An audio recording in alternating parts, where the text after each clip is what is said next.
So as Scott said, I'm presenting on tips on navigating the world of orders of protection. And I know from being part of this seminar for a long time, we have people who only practice family law, and in fact I recognize quite a few of you. We also have people though who come in and dabble a little bit or try to pick up on certain things, and then we have people here who come and don't do any of this and are coming for free CLE credit, which is awesome. I think that's a great. So hopefully if you don't learn anything on how to practice this, you'll certainly take away, maybe it's a little bit interesting, and take away some tips. If you are somebody who is a dabbler, hopefully this will expand your practice a little bit more. And for those of you that are experienced, well, I'm sure you know about everything I'm going to say. Maybe it will give you a little food for thought, because I think as we do this and we get comfortable with things, we tend to lose perspective about orders of protection. So with regard to orders of protection, again, I think that a lot of times the misconception are orders of protection are easy, send the newer attorneys to do them, they're a court appearance, nothing more. They're a one and done or a two and done court appearance, that's it. And I would challenge you all to not think of it that way. And in fact, depending upon your case or your client, the order of protection may be an extremely intricate part of your case and may set the precedent essentially for the remainder of the case. Or you may not have the perspective of thinking, hey, what I'm doing now is going to affect this case that's going to go on for a year or 2 years or something along those lines. So again, I would challenge those that are familiar with orders of protection to not have that tunnel vision, to think globally. Also to address it with your clients as you're kind of setting, you're meeting your client at a really bad time and moving forward. Also, likewise, if you are the person, I tend to unfortunately represent the people who the orders of protection are usually filed against. So I come in already with a difficult job. If you are the person who is representing the party that has filed an order of protection, while at the beginning you may feel like you have the upper hand, or at least you've taken the first step, I would also challenge you to think and to advise your client, not again with that shutter vision or that tunnel vision, but to kind of look at the case globally, because again, I think the common misconception with an order of protection is we think they're easy, anybody can handle them, there's really no skill to them, and let's send such and such, or hey, I don't really do a lot of family law, but what I've heard from people are we show up once, we enter a consent order, we move on about our day, and it's no big deal. So an order of protection, it restrains a person from abusing, stalking, or harassing another person. Now, one thing you're going to hear, so today my presentation, again, just giving you the basics. There's an ex parte order protection, there's a full order protection, and then there's the word restraining order that people use all the time. So you'll have a client come in and say, I got a restraining order against such and such. A true order protection, while it does restrain people from doing things, is not a restraining order, at least in Missouri, as to motions that we call. So if you have a client coming in and saying, I want to seek a restraining order, the first thing you need to do is clarify with them whether they want truly a restraining order or an order of protection. But also, so you're not using the wrong labels for things, an order of protection is in fact not a restraining order. And the biggest difference between the two are orders of protection can carry, while they're filed under family law, they can result in criminal penalties, where a restraining order cannot. So a restraining order is a civil order that if someone violates, it can only be based on a motion for contempt, and we all know if we've ever handled a contempt that a judge may threaten to jail someone, but it's not a criminal matter in the sense of, truly being charged with a felony or those types of things. So again, it's important to know the difference, but to also talk to your client about what they are seeking and what they truly want. Is the restraining order more applicable, and do we have the grounds to even file one, or are we talking about orders of protection? So again, I kind of jumped ahead of myself on my slides, but know the difference. An ex parte order is only a temporary order, okay? And it doesn't allow for a lot of things to be ordered in that order. It's temporary. It lasts from the time the person comes in to file to seek the order of protection. If the judge grants it, it's granted from that time until service on opposing party, and then when you do the ultimate final hearing. The notice of hearing is given if you are given an ex parte order of protection, or what can happen in these cases are you ask the judge for an ex parte order of protection, and the judge, based on what you have written down, does not deem that you need a temporary order, and they will only give you a notice of hearing. So essentially, unfortunately, and again, it's important to advise clients about this, if they only go to court and receive a notice of hearing, there is no court order in place. There is no restrictions. And on top of that, again, for people who are super familiar, that notice of hearing is going to get served on the other party, and they are going to know that you, in fact, went and tried to get an order of protection against them. The full order, obviously, is once there's a hearing, or if you consent, and it lasts anywhere from 180 days to a year. It can last a little longer. You can always renew it. And then again, that restraining order, which is not an order of protection. So again, you'll hear people all the time say, oh, I have a restraining order against him or her. And that may, in fact, not be the case. Know the process and important deadlines for an order of protection. Again, if you do, in fact, get the ex parte order, the hearing is supposed to be held within 15 days. That ex parte order is granted by the judge having only heard, and by heard I mean read, because they only look at what is written on that petition for an ex parte. They don't talk to the party, they just read what is written. So if you are advising a client to go and file an order of protection, it is extremely important that they plead with specificity as to what they are looking for, because the judge is making their decision whether to grant a temporary order of protection or an ex parte order based solely on those writings. All right. Then again, there's the notice of hearing, which either will accompany the ex parte, so that will tell the person who the ex parte was ordered against, hey, we're going to go to court on this day, just so you know, it's getting dark. And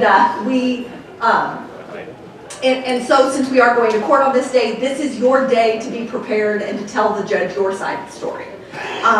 Or if you go and you request the ex parte again and you only get a notice of hearing, now both parties are going to be notified to come to court, but there is no order in place. And then that final order, again, it lasts 1 year, 180 days to a year. It can, in certain instances, be extended automatically or renew automatically. Those are in super egregious cases. It can also be renewed by requesting it. And a final order cannot be entered. The person essentially has to be served within 3 days of the scheduled hearing. Okay? Now, I will tell you, if you do orders of protection in most courthouses, a judge is likely to grant you a continuance, especially for the first appearance. But keep in mind, again, part of what happens or why we fall into this tunnel vision, I think, are sometimes clients come to us, they've just been served, let's say in the worst case scenario, the 3 days before the hearing, and you as the attorney are scrambling to represent them. The other thing the client is telling you is, hey, I haven't seen my kids, hey, I haven't been in my house, hey, I don't have my clothes, hey, I haven't been able to talk to anybody, I only have limited funds, I didn't even grab my car keys. All of those things that are pushing you and your instincts to say, yeah, let's get into court, you need to be represented, but let's try to resolve everything on that first court date. And again, we'll talk near the end more about the strategies and bigger picture. But keep in mind that that's part of, I think, why some of us fall into that tunnel vision is the push from the client about, my life has been completely disrupted, I need to go to court. One, I need to tell the judge my story because, of course, I have yet to meet anyone who has been served with an order of protection who did anything that was written in that document. I'm sure you guys know that. Of course, the other person lied. The judge is unfair. When are they going to get to tell their side of the story? But also to, put them back to that status quo to the extent that we ever get back there. Okay. Really today I'm kind of focusing more on orders of protection in general. There are child order protections that parents and whatnot, adults can file on behalf of children. There are also obviously the adult order protections which tend to be granted a lot easier. So today, generally, I'm kind of talking about orders of protection in general, but as to who can file for an order of protection, for an adult order of protection, it's somebody who is 18 years or older. And one thing that's important to know, and I only have had this in very few cases, but if you are representing people, there are times, and I'm not saying you can't get one if you have a neighbor that is abusive or whatnot, but you wouldn't believe, and I know everybody's going to disagree with me here, on how many people handle orders of protection that have not read the statute, or they've been doing it so long they haven't looked at the statute in a long time. I have had cases, or I have had victories on cases where the orders of protection don't meet one portion of the statute. And nobody, including the judge, no offense judges, realized that until I pointed it out. So you'd be shocked that by just simply looking at the law and to see whether some certain criteria like household or family member is met, that whether or not you could throw an order of protection out on those grounds alone, okay? Because there are people who file that don't meet this family or household member requirement, which could be spouses or former spouse, adults related by blood or marriage, adults that reside together or have resided together in the past, adults that have had a romantic relationship either now or in the past, or adults that have children in common, whether they've ever lived together or not, and whether they've ever been married or not, okay? So keep in mind that it's important to define, if you find somebody, if you have a client who has an adult order of protection filed against them, usually it's a no-brainer. It is filed by somebody they know, they live with, etc. But if they don't meet this family or household member requirement, that's an important thing to keep in mind. What acts can qualify for an order of protection? This is the other place that I would challenge you to challenge a filing.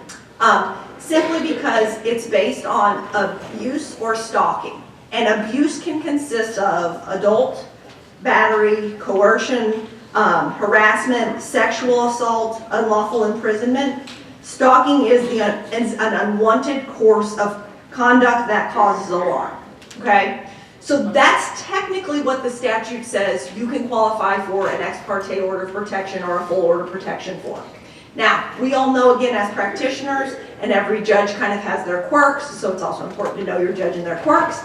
However, we all know that there's plenty of cases where there's an order of protection filed, at least at the beginning, or as you get into the case, where technically those requirements are not met. Now, my overarching tip on an order of protection, if you are representing somebody who it has been filed against, is to always err on the side of caution.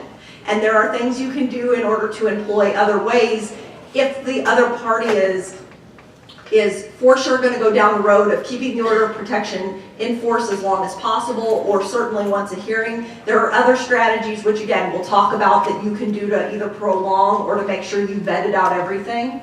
However, I think the overarching thing, whether you're a dabbler or somebody doing this, is to remember if the person you are representing has had an order of protection filed against them, and especially if there's going to be future litigation or there's a bigger picture case going on, that you err on the side of caution. Walking in there and saying, statutorily, this order of protection does not meet the requirements, while we were all taught in law school that should get the order of protection dismissed, we all know in the real world that the judge may or may not feel that way. And this is an area of the law where judges tend to err on the side of caution or to be safe rather than sorry. So that's something to keep in mind. So know what relief is available for an ex parte and a full order of protection. Okay? And this is also important whether you're the person advising your client to file an ex parte, or whether you're the person who, again, is advising the person who is just served with an order of protection. In an ex parte, and there's a form, and at least in Missouri there's a form, and people fill it out and they'll add whatever they want because that's how this goes. Technically, in ex parte, the only relief available is to restrain future abuse, potentially remove the person from the residence, to restrain future communication through any medium, we'll talk about that definition, and a temporary order of custody if there are children. If you notice one thing, and again, I think this is overlooked by practitioners, there is no financial remedies available in an ex parte order of protection, at least as far as an adult goes, okay? So if your client comes into you and says, you know what, bad things are happening at my house, my husband, my wife, whomever is doing bad things, I fear for my safety, I fear for my child's safety, but if I file this, I need child support, I need maintenance, I need XYZ things, you need to let them know so that they aren't upset with you. That's not happening at this level of the case, okay?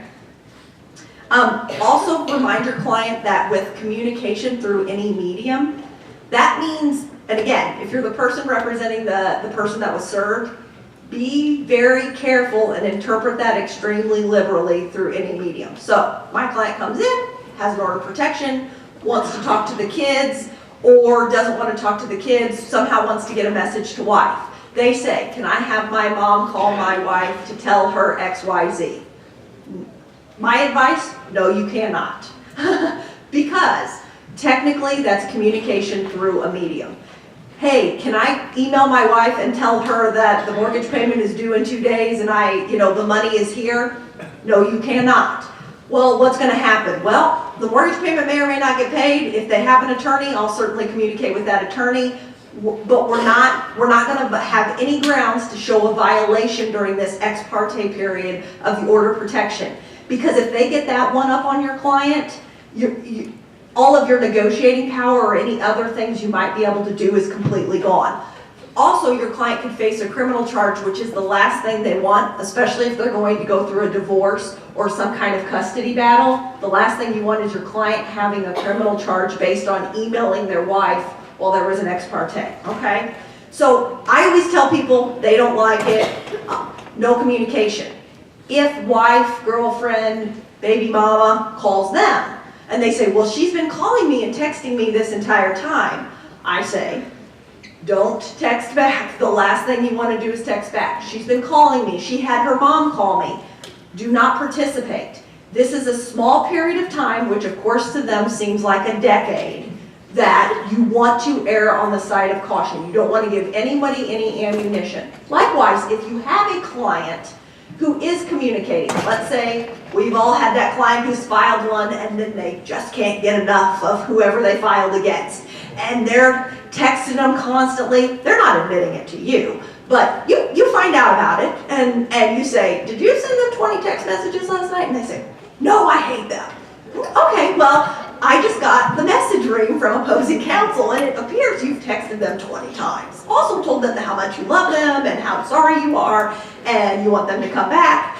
Do you realize this is tanking your case? Because they're certainly, now, I know that seems like common sense, but keep in mind that you'd be shocked how many people actually file the order of protection and then whether to trap or because they just can't control themselves, they are consistently communicating either through text is the biggest one, but text, calling, etc.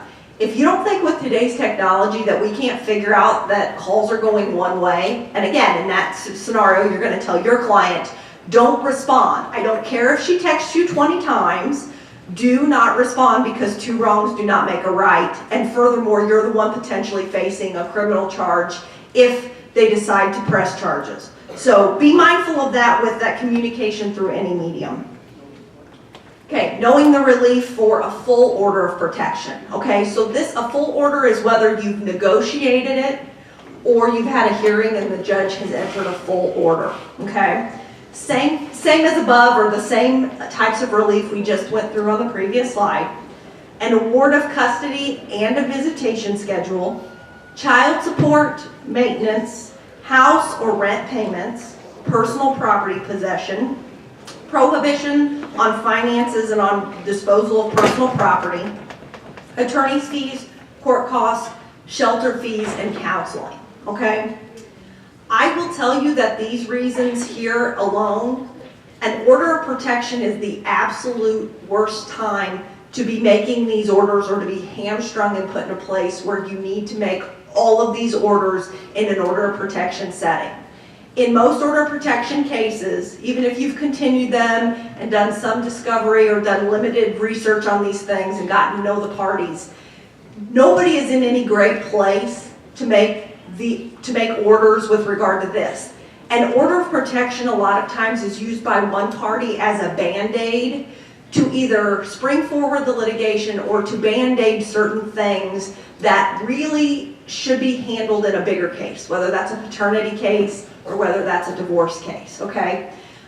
If I'm the person representing the party that was served with an order of protection and my client has financial order exposure, I'm not saying that I haven't entered cases or entered orders where we have done things to put that temporary Band-Aid on, but it's certainly not a place where we want any kind of long-standing order. The other thing is I have yet, no matter how great both attorneys are on both sides, to see a true full order of protection order that makes both parties happy, because it doesn't cover everything. Okay, when you're at court and you're writing it up, no matter how much it's on your radar about all these different things, you're going to walk away and you're going to get that call, whether you have the person who has the order of protection or you have the person who it was filed against.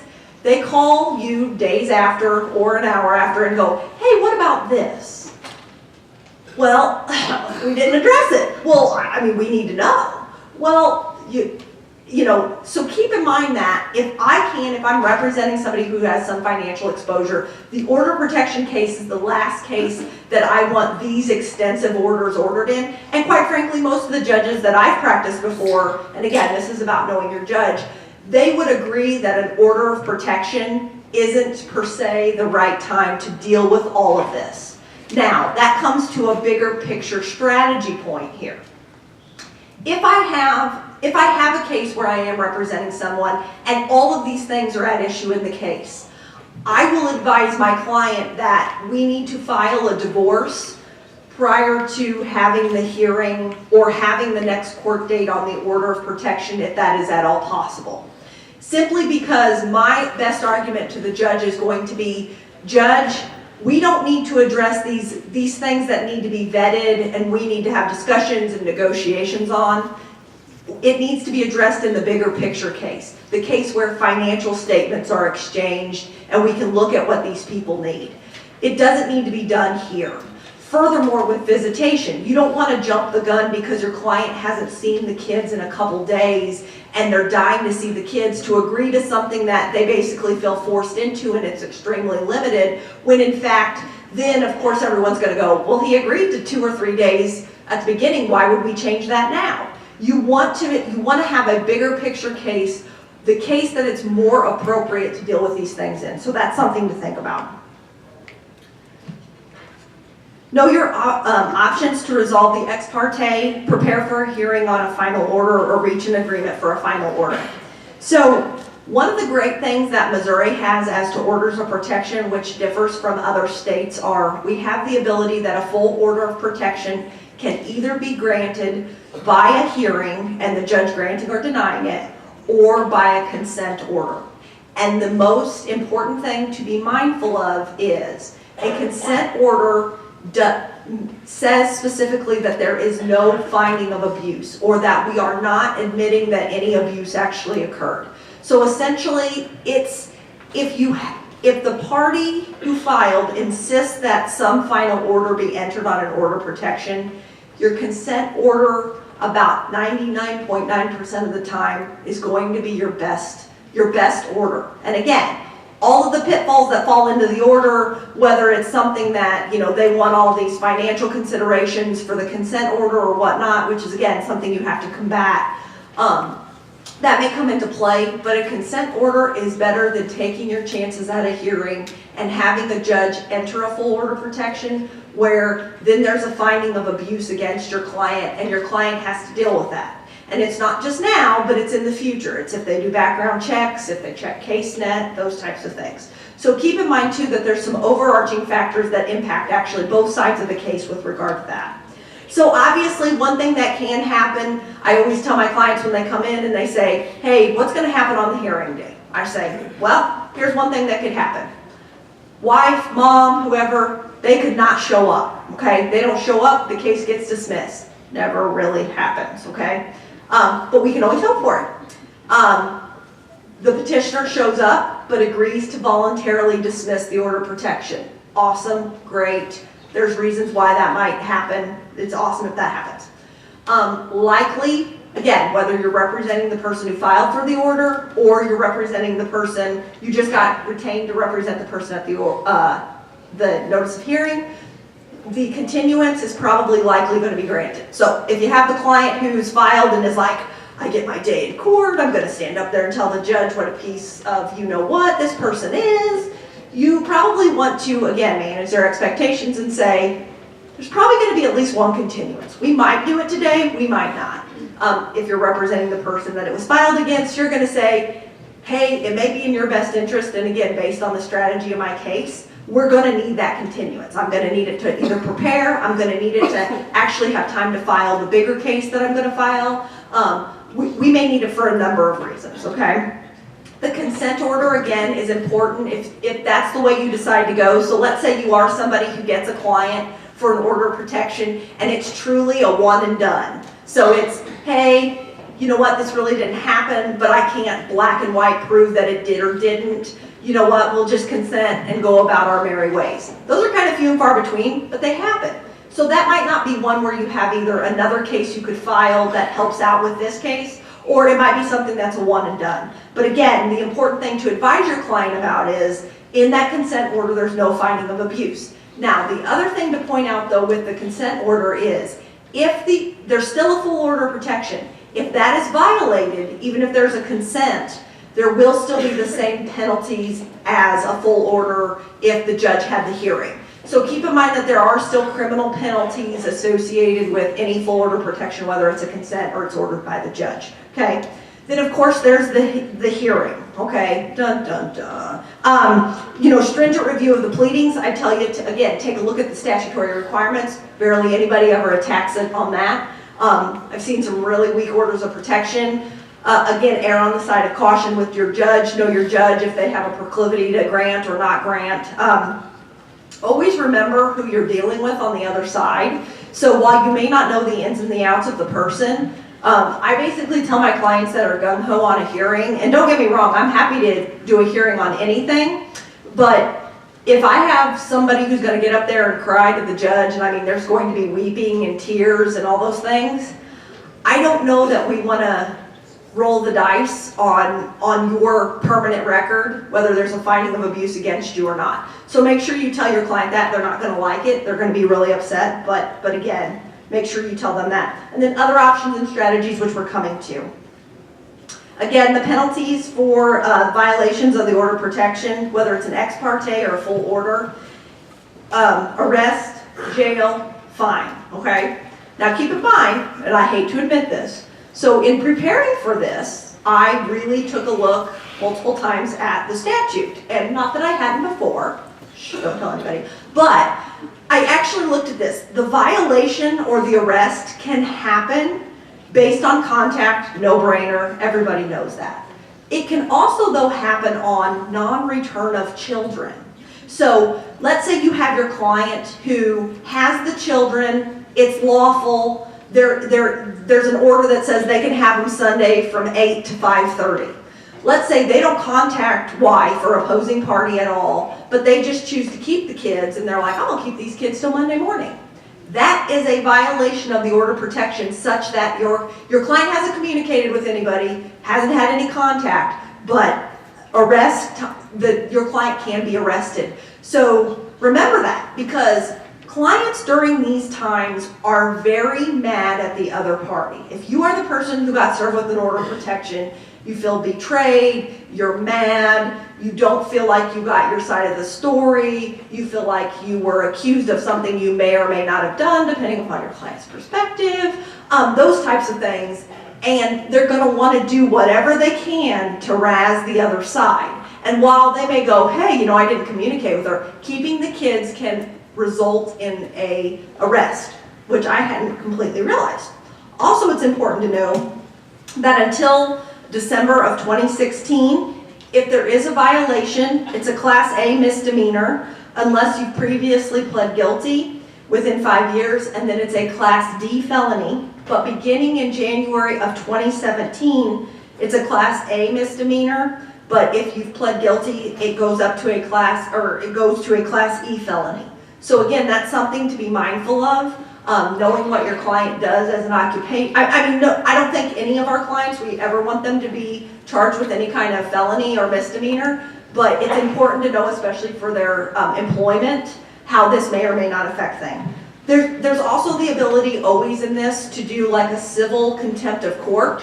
So an order of protection just doesn't carry with it criminal penalties. It can also carry with it penalties that result out of the judge being upset that you're not following the court order. And then there's always the firearms issue as well. So Missouri law does not have anything specifically on point as to firearms and orders of protection. However, what governs Missouri is the United States Code. And the United States Code basically says if you haven't violated an order of protection, you do have the ability to carry firearms, or you haven't been convicted of domestic violence. So essentially, if you have that hearing and there's a finding of abuse against you, your person isn't carrying a gun, okay? The person's not buying a gun. Your person, under the United States Code, that's done for them, okay? A consent, they can. There's also the official use exemption as well. So as long as your client has not violated any order of protection or had a finding of abuse against them, if they are a police officer or military, they can also, there's an official exemption with regard to them while they are on duty being able to carry a firearm. In your, and you don't have to turn to it now, but on its most basic level, there is a flow chart in your folders that lays out the orders of protection. So it goes from the point of filing to whether or not you're granted the ex parte or given a notice of hearing, then to the final order and all the outcomes. So I would urge you guys, obviously we've covered kind of a lot of ground on the basics of orders of protection, but take a look at the flow chart because it's a nice succinct way to understand and quite frankly maybe even give to your clients if they are served with one to kind of say, okay, here's the branches, here's how it all plays out, here's how it ties back in, and here are the potential outcomes, okay? But again, the nuts and bolts and the strategy, the information, it's going to come from you guys, okay? And don't take the simplicity of that chart to mean that these cases are that simple. So, ultimately, avoiding an order of protection. Okay, I have somebody who comes into me and they say, hey, think about getting a divorce, things are getting rocky at the house, she's asked me to leave, I don't want to leave, she tells me I really need to leave, she really doesn't want me to be there, blah, blah, blah, blah, blah.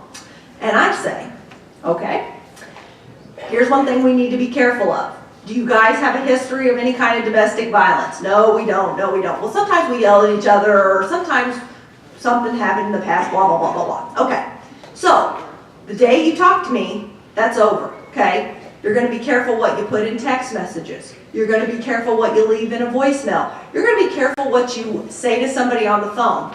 If somebody antagonizes you when you are face-to-face, you're going to walk away. If when you're face-to-face with them, they antagonize you every time, you're going to make sure, and I know this is a pain, you're going to make sure you have a witness with you or a third party. Because here's what's probably happening, and let me fill you in. And you think you're miserable now, you're going to be way more miserable if they file an order of protection against you, is they are trying to do something to you that rises to the level where they can get an order of protection against you. It happens all the time. Sometimes it doesn't happen and somebody puts that in pleadings, but it happens all the time. People have been hunky-dory, they don't really have any issues, they start to decide they're going to get a divorce, somebody wants somebody else out of the house, guess what? A fight ensues, it may not be that big of a deal, but guess what?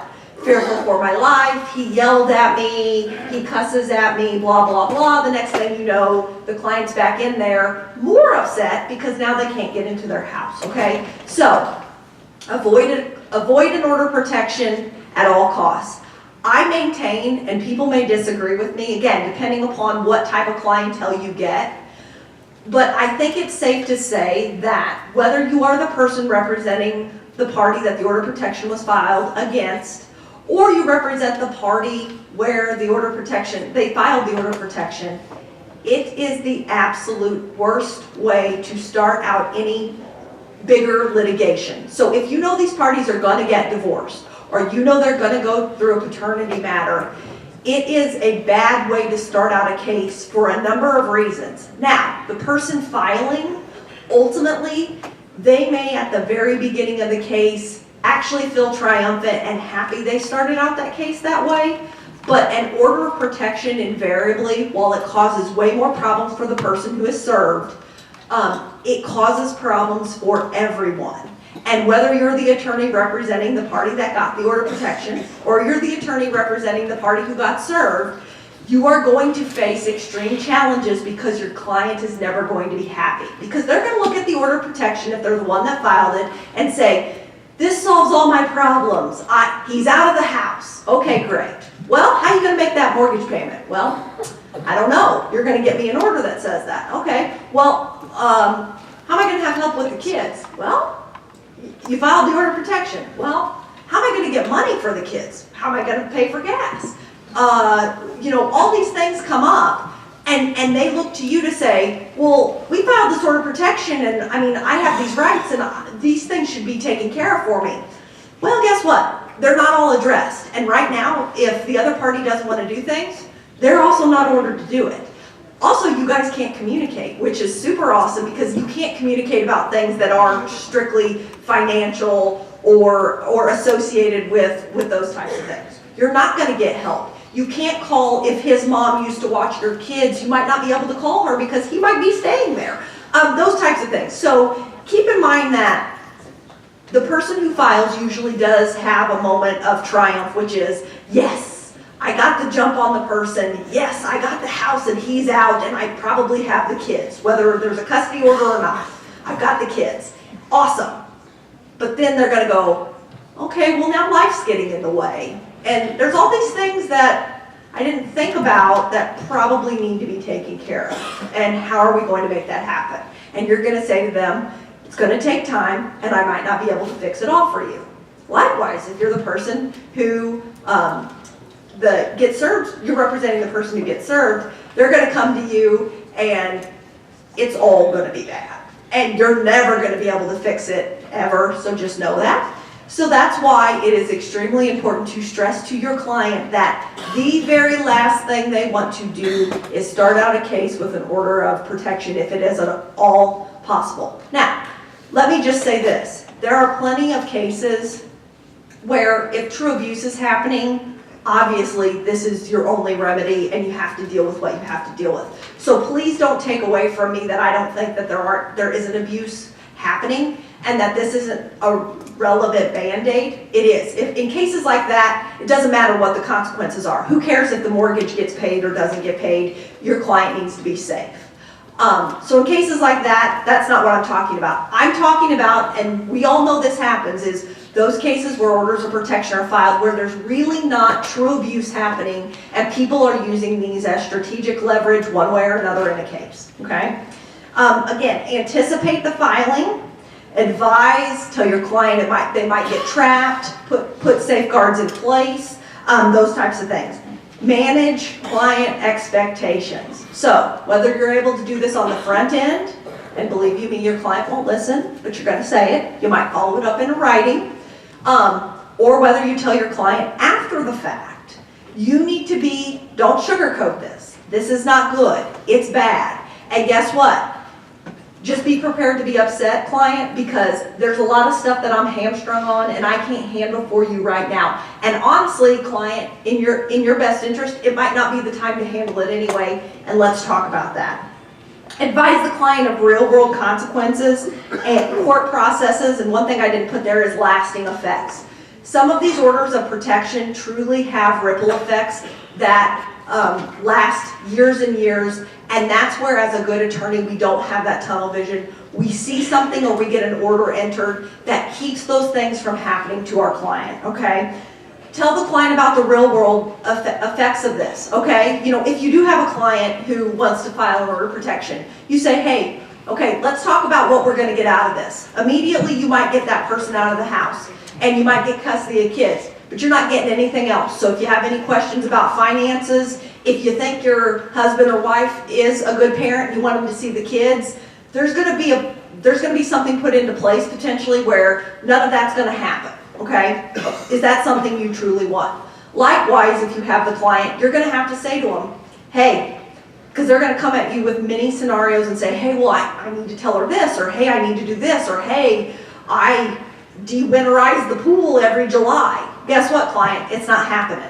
You know, these are things that you need to understand, and if you're the person representing the person who the order of protection was filed against, the last thing you want to do is de-winterize the pool if you are in fact going to be caught in violation of an order of protection and then have a criminal charge against you for the rest of your life. So keep in mind, you know, this is the time when you want to err on the most side of caution with your client and to tell them there are things that could affect future employment going on here, and it's going to make them really happy. But you need to be very, very honest. It's not a time to give them any, to fluff your advice. So the reasons for an order of protection, the main reason should be, and again, in situations where there's true abuse, all of these ancillary things I'm talking about shouldn't factor in whatsoever. But reasons an order of protection is filed, obviously, is true abuse. I think, or at least what I see in my practice, the next two are probably the reasons that orders of protection are filed more often than not, which is a strategic filing or leverage or to gain advantage, okay? It's no secret, if you've done this at all, it's no secret that if these people are married or they do have a child in common, that they could use this order of protection to gain leverage in a bigger case or as a strategic filing. Also revenge, potentially punishment, and the filings in some instances are malicious and vindictive. Actions that trigger an OP filing. I mean, this is not rocket science, but you know, good old technology. And the worst thing about technology is it's traceable, people can prove things and whatnot. So, if you have somebody who's smart, who's trying to set somebody up for an order of protection, guess where their communication's going to be happening at? On anything where it's written down or anything that can be recorded, okay? So, again, tell your clients it's not just about face-to-face interaction, it's not about a physical altercation per se. It could be technology, phones, text messages, emails, the lovely Facebook, which causes more problems, and then, you know, that face-to-face interaction. You know, again, it's not a shocker if somebody uses this against you, and quite frankly, it's a good tip for any case. If you're going to go through a divorce or a paternity case, you don't want people putting things online where it can be used against you, you know, whether through text messages or whatnot. So, you know, advise clients about these types of things. Why judges grant an ex parte? Obviously, if it's clear on its face that there's abuse, again, that goes without saying, but judges are more likely than not to grant an ex parte because they'd rather be safe than sorry. We've all heard the horrible tales of judges who have not granted ex partes and then in fact, or in some instances have granted them, and in fact the person who filed has been, you know, abused or killed, okay? So with that regard, if you have a judge, especially a judge that that's happened to, it's more likely than not that they're going to grant the ex parte if the right buzzwords are in the petition. Tell your clients that. If they've been served, tell your clients that, okay? Now, it's not going to make them feel any better. It's not going to make them more happy with you, but that's realistically how these things work, truth be told. They're making a decision based on limited information. They literally are reading the four corners of the document, and unless you have your client fill out like an extra blank memo, I don't know if anybody has really looked at the petition, there's a couple lines for them to tell the judge essentially what happened, and essentially to get your client potentially kicked out of the house or custody taken away on a temporary basis for your client. So the judge is looking at, you know, a couple sentences and making a decision that is ultimately going to affect everyone's lives in a real way. And also, again, you know, any client I've ever had, everything in an order of protection petition is a lie. But there is no way for the judge, based on looking at the pleadings, to verify the truth. So if you have somebody who is particularly malicious and goes in and makes up this story about something that never in a million years happened, there is no way for the judge to know that when they're signing off or not signing off on an ex parte. The one filing pitfall, and again, this is more of a pitfall if you're the person representing a party that wants to file an order of protection, is you need to tell them, if we're going to file the order of protection, you need to make sure that your allegations rise to the level where you are going to get it, and here's why. You think they're upset now? If you go to court and you ask for an order of protection and the judge in this instance doesn't find that whatever you've written down rises to the level where an ex parte should be granted, they're going to give you that notice of hearing. That notice of hearing is going to go to your significant other. And guess what? They're going to see the petition attached where you put in all these bad things about them, but yet you guys are still potentially living together. Or they had no idea it happened and they're going to read that. They're not going to be happy. So the one thing I will tell you is if you have a party that is interested in filing an order of protection, whether for strategic reasons or because it really rises to the level of abuse, that's why them pleading with specificity, or if they're making a decision to do that, they need to make sure, while you can't guarantee that a judge will give you the order, you need to tell them it's imperative that you get it because the opposing party is going to find out that you went and applied for one way or another. Of course, if they do get that, there might be retaliation and there potentially could be other problems. I will also say that in most of these cases, again, if you've ever represented somebody who's been served with an order of protection, and let's say they have a case that's going to be moving forward into the future, most of my clients, the first thing is, I never did any of that, it's all a lie. 2 is, this is unfair, how could the judge make this decision? 3, I can't get anything, blah, blah, blah, blah, blah, and not that I'm disparaging their comments, but then the next breath, it's, well, I'm going to go to the courthouse and file my own order of protection. No, you're not, okay? So keep in mind that clients do that, and in some instances, you have to let them do it. But you, again, in being realistic with them, you have to let them know, 1, the judge is going to realize that she filed an order of protection against you first and got it. And then after you were served, you decided to come up here and that you were abused, okay? So be mindful that that also kind of goes to just the case as a whole. And really advise your client, whether that's a good idea or not. Quite frankly, in most instances, it's a waste of everybody's time and resources. You also have those clients who come in and once they are served, they're like, well, he or she beat me up, 3 weeks ago, or they yelled at me, and I should have pressed charges, but I didn't.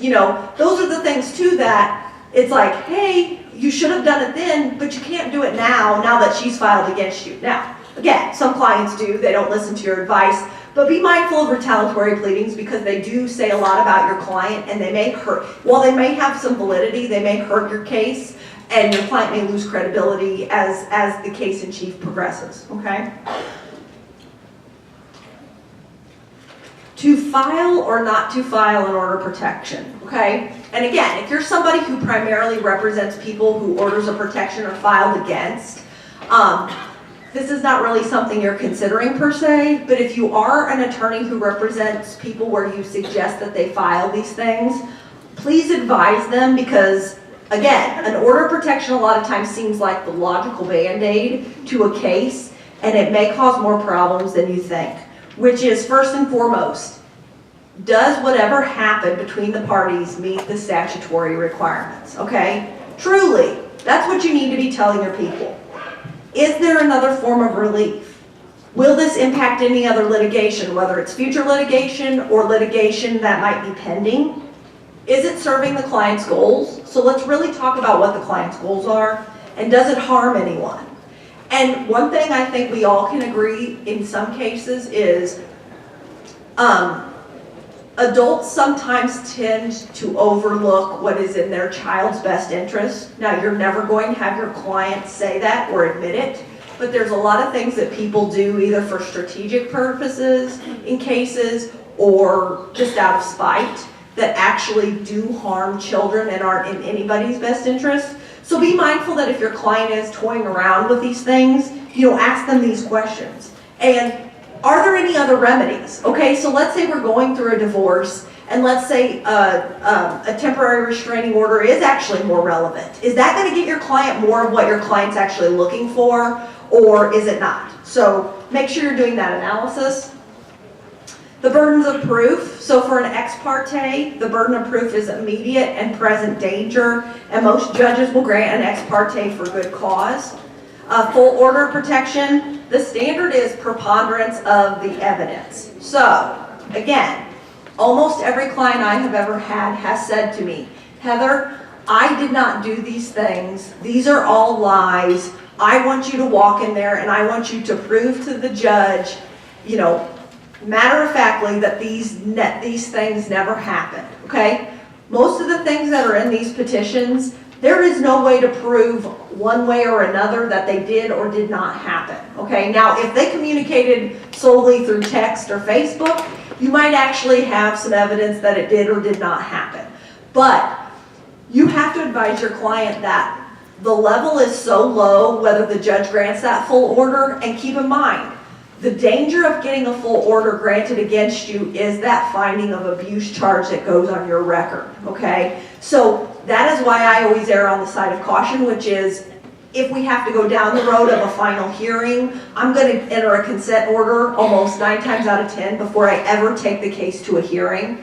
I realistically tell my clients, there is no black and white way to prove that this in fact happened. I mean, I think we all could agree that family law in general is practicing in shades of gray. So there are very few tenets in family law, with the exception of a few things, that are so black and white that you can tell your client, this in fact will happen in each and every case, okay? We deal with cases all the time that are in shades of gray, okay? Where this particular judge might see it this way, or I did X, Y, and Z steps in this case, and here's the outcome I got in one, and here's the other outcome I got in another.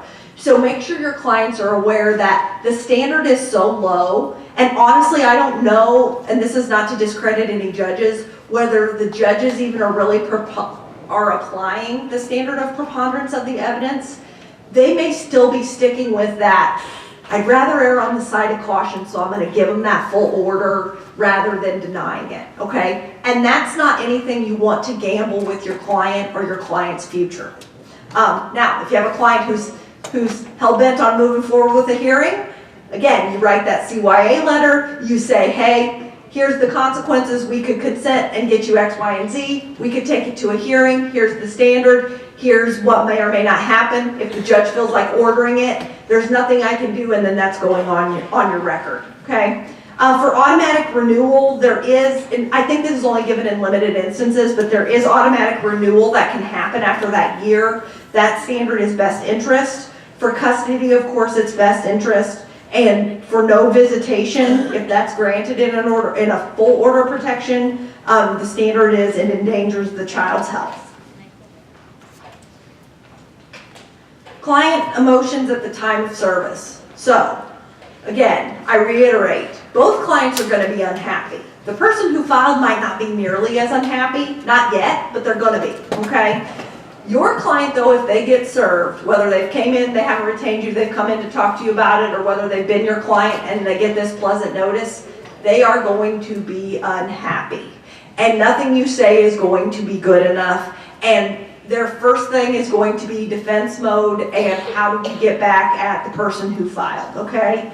They're going to say it's lies, I feel betrayed, these are unsubstantiated claims. Of course it's going to have, they're going to realize the impact on the status quo. The most prominent one is you have the sheriff show up to your house, the sheriff says you've got 5 minutes to grab your clothes, you're stunned because you don't even know why a sheriff is there, and you of course don't grab anything that you need. Then you come to the realization a few hours later that whether custody was granted or not, since you can't communicate, if you have small children, if you can't communicate with mom, then guess what? You essentially can't communicate with your kids because you have to go through mom to talk to them. So then that next level becomes, if there are children, oh my gosh, I'm out of my house, I don't have any of my belongings, oh my gosh, my kids, I can't talk with them, I can't see them, I can't communicate with my partner about general things that whether you like your partner or you don't, that you communicate with about if you live together. It's all these waves of emotion on top of I'm mad, she lied, she did this to be mean, those types of things. I want you to prove like it's a criminal trial that I in fact did none of this, and then I want there to be penalties for her for filing this against me and doing all these things to me.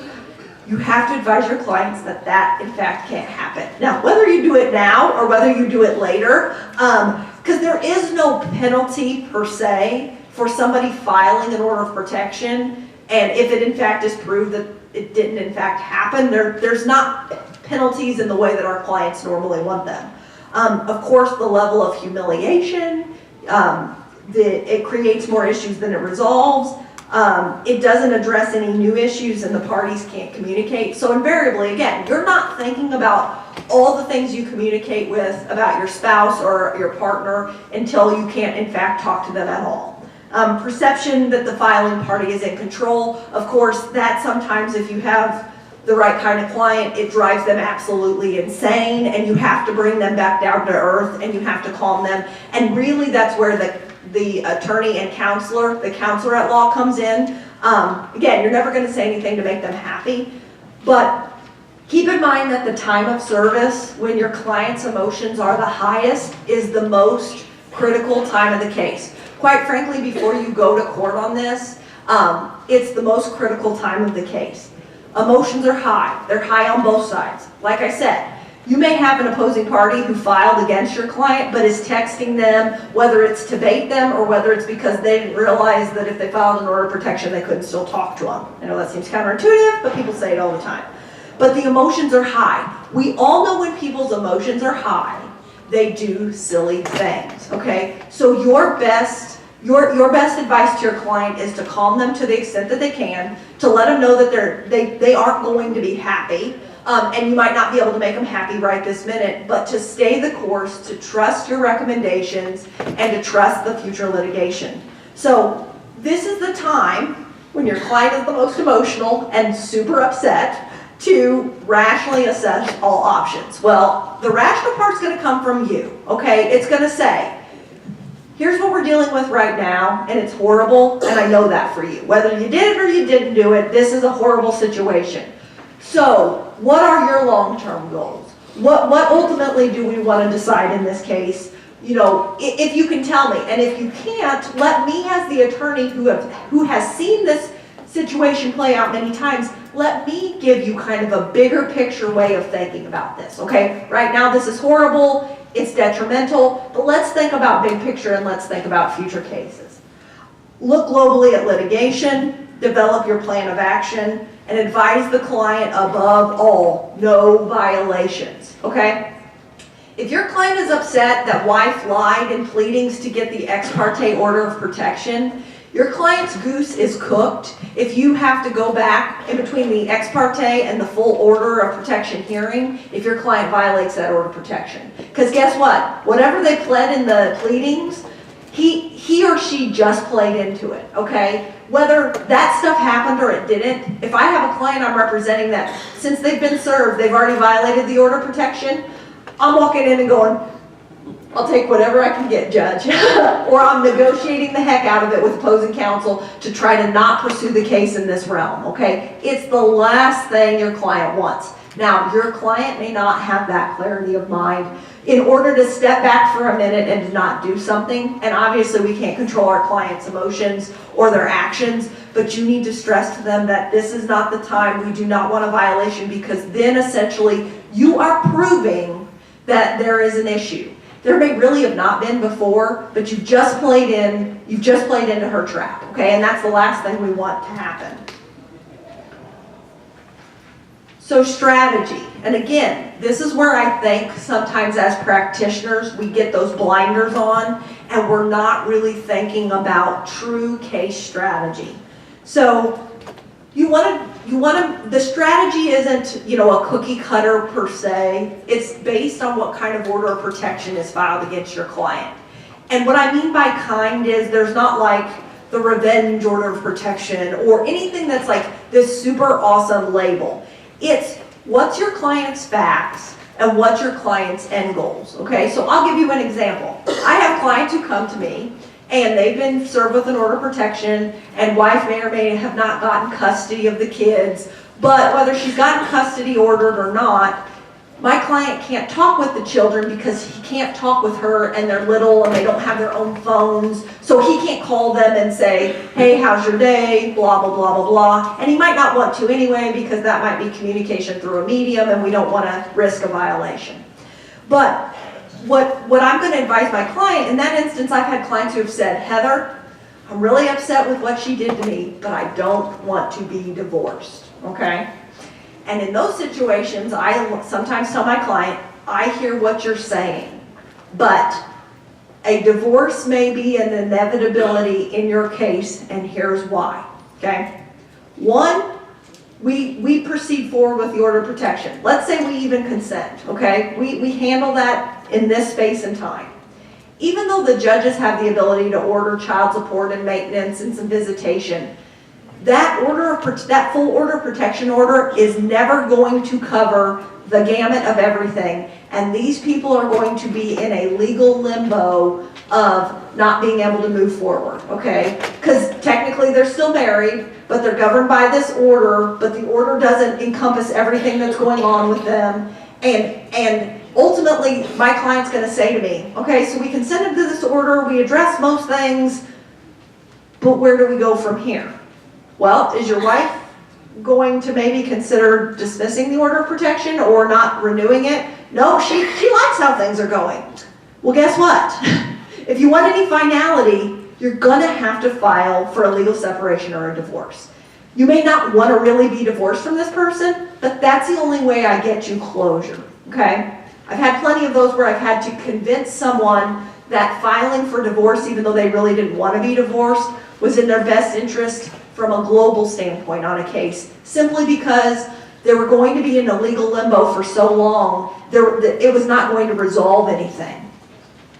I've also had cases where the parties don't care whether they'll be divorced or not, but I've advised the clients to file the divorce so that the order of protection issues can be handled essentially in the divorce, okay? So that I don't go to court one day having met my client a week ago and we determine what child support should be, and it may go out onto infinitum.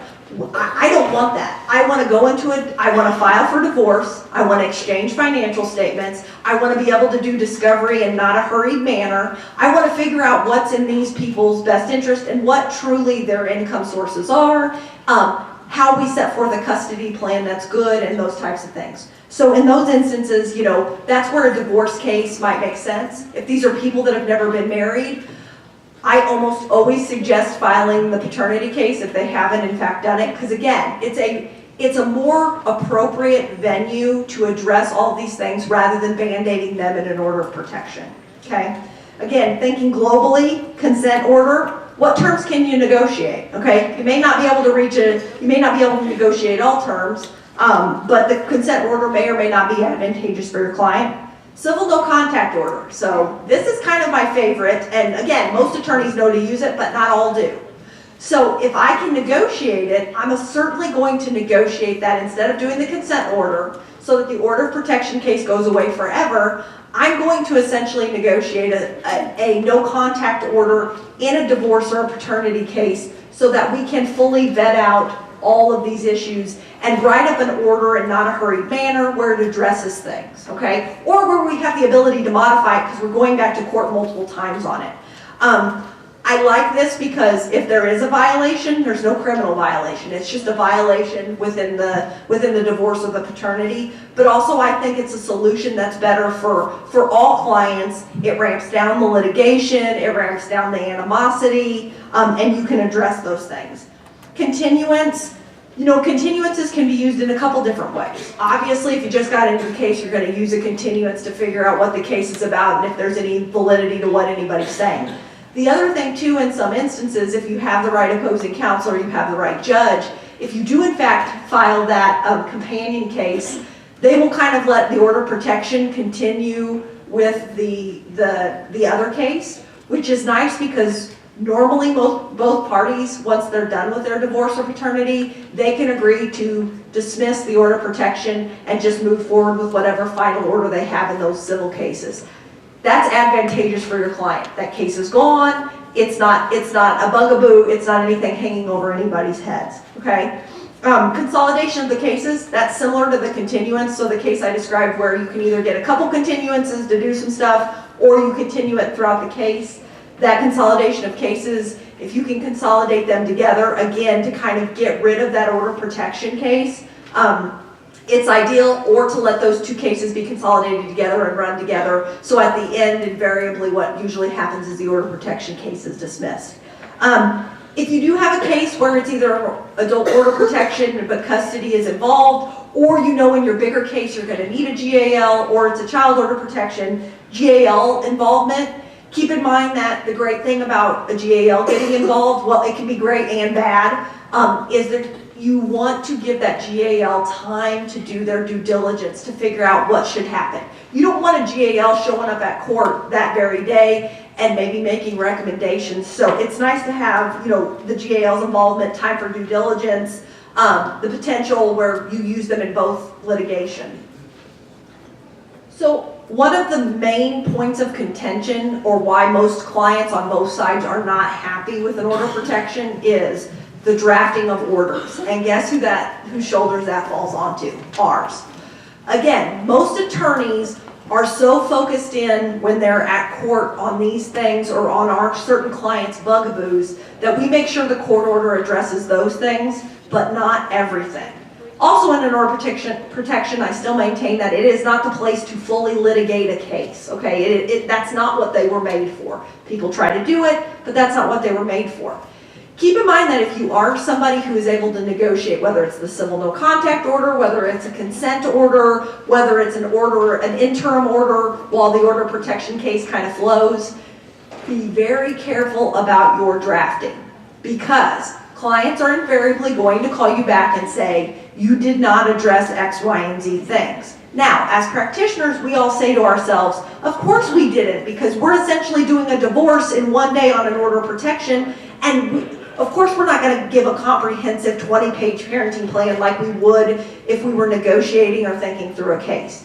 But that's not going to be acceptable to your clients. And again, in this heightened state you're in with the order of protection where the clients are already enemies and they're not happy, the drafting of the order is ultimately going to be probably your most useful skill to make sure that your client's issues are addressed. Now, there are attorneys who can agree to things and then they might not agree. So you have to also prepare your client, hey, I can get you X, Y, and Z things written in this order, but I might not be able to do other things. And that's where other litigation should come into play if we have not already filed.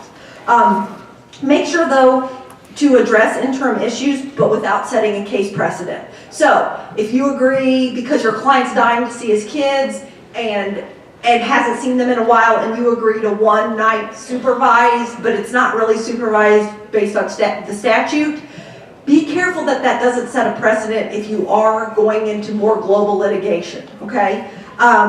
Again, issues that are overlooked or not addressed equals an unhappy litigant. The top two are financial and kids. You didn't allow for if Bobby Joe has a basketball game, who can go and sit in the bleachers? Well, of course I didn't. I got you visitation. I can't think of every aspect of your life, not to mention you didn't tell me Bobby Joe has basketball games. So keep in mind that those are pitfalls of where clients are going to call and go, how dare you? How are we going to address this with the school? Well, they're going to have to go back to court, or we're going to have to file another case to address these issues. Financial, again, people who are going through these problems, there's a myriad of financial issues and about payments and who needs to pay what and who needs to pay for what, and then animosity that I'm not living there, so I shouldn't pay for it. So be mindful that you need to address a lot of that if you are going to go forward, because clients are going to get upset about it. Remember and advise your clients whether they're served or the people who did it. Orders of protection are not here to solve all of your problems. If you do have to move to a hearing, keep in mind for the defenses and relevant factors, this is if you can't get out of having a hearing. If opposing counsel is saying, listen, we're having a hearing, I don't care what happens. Ultimately, still you can consent, but be mindful of, is the order of protection going to give the parties appropriate relief? Okay, is it really what they need?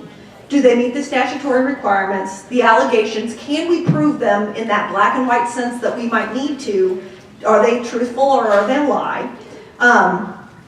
History of order protection filings or people calling the police on one another. You need to know that about both of them. Impact on the children. Any hardships it might create. So the hardships could be not only on the family, but again, those financial things. So let's say you have a client who maybe has been a stay-at-home mom, okay, or stay-at-home parent, dad too. And the other party has some kind of professional license such that if you are so vindictive that you proceed forward with the order of protection, their licensure gets pulled, and then in fact they can't have that job and make money. You can't complain that they can't pay you child support or maintenance if you've essentially done something to move forward to get them fired from their job or to where they can't do what they want. So again, that's that thinking globally and advising your client in that way. Effects on employment, whether it does in fact negate your person from being able to do a certain job or whether it will just look badly.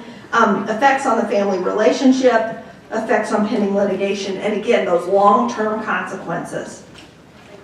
Strategy related to final hearing on the OP, again, weigh the pros and cons. Your client is not going to want to do a consent order, but it may truly be in your client's best interest. And again, we're in a state where we're lucky to have that because some states don't. It's you go to a hearing and there's the abuse finding they're not. Parties in an order of protection, again, because they think they're simple matters and they don't really have an effect on litigation, they don't do discovery. I challenge you guys. There's nothing in the statute that says we can't do discovery, that we can't do depositions, that we can't do written. Now, you're all sitting there going, that's so silly. Who would do a deposition or who would do written discovery in order of protection? I agree that it's outside the box, but why not? I mean, do you really need to know what she's going to say to assess your client's likelihood of success? Do you want to know what she's going to say? Could a deposition be in everybody's best interest? It might be. And there's nothing in the statute that says that we can't do it. It says that continuances will be granted for good cause shown. Well, Judge, I don't know what's better cause than to figure out whether, we're going to prepare for the final hearing or we're going to go ahead and consent. But if you have to employ those measures, I'd tell you to do it. Witnesses, police reports, or other collateral sources. Also, again, think about the criminal issues if they're heard. So I had one horrible case where client was served with an order of protection. We had a divorce going on, but also the prosecuting attorney was looking into something that my client did. I was basically hamstrung in almost all litigation because if I had my client take the stand and he said anything, he could have been hamstrung in his criminal matter. So be mindful that if you don't look at these things in a vacuum too, if there are bigger charges pending, it might not be in your client's best interest to move forward with a hearing in the order of protection under kind of the family law tree, where it might end up hurting them in the criminal sense if that in fact is happening. The most important thing here is you must balance speed of the case, so getting it resolved against being fully prepared. Because I can guarantee you 9 times out of 10 your client's going to go, let's hurry up and get this taken care of so I can start seeing my kids again. Or let's hurry up and take care of this so I know whether I can move back into the house or not. Just things to remember about orders of protection. There is a perception, I don't know whether it's true or not, but it's the most abused filing in Missouri. Again, I don't know that I've had a client who has yet to come in and go, oh yeah, this should have been filed against me. Everyone is, no, this is a lie, I have been, they've misconstrued me. But also remember too, it's public record, okay? Now, a while back, the great thing is, there was kind of a challenge to, we all love CaseNet, it's great, you can go check out people, stuff about cases, if you're deciding to take one, but guess what? If you got a nosy neighbor and they want to know about you, they can run your name on CaseNet. I'm sure we've all done it to other people.